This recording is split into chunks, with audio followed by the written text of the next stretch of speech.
Satelkar builders and developers Kankavli railway station लगत साकारत आहे समर्थ साई रेसिडेन्सी 6 मजली रेरा रजिस्टर इमारत। तुमच्या घराचं स्वप्न आम्ही पूर्ण करणार। साईट पत्ता समर्थनगर रेल्वे स्टेशन नजीक, तालुका कणकवली, जिल्हा सिंधुदुर्ग।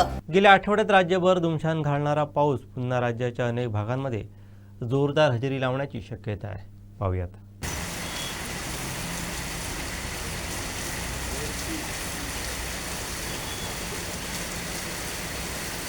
विशेषतः मध्य महाराष्ट्र आणि घाट परिसरात मुसळधार ते अतिमुसळधार पाऊस पडणार असल्याची शक्यता हवामान विभागाने वर्तवली आहे। तसंच कोकण गोवा विभागातील जिल्ह्यांमध्ये काही ठिकाणी मुसळधार पाऊस पडण्याची शक्यता आहे। याच पार्श्वभूमीवर अनेक जिल्ह्यांना सतर्कतेचा इशारा देण्यात आला। मराठवाड्यातील जिल्ह्यांमध्ये काही ठिकाणी विजांच्या कडकडाटासह वादळ, हलका ते मध्यम पाऊस पडण्याचा अंदाज हवामान खात्याने वर्तवला आहे। तसंच ताशी 30 ते 40 किलोमीटर वेगानं सोसाट्याचे वारे वाहण्याची शक्यता आहे।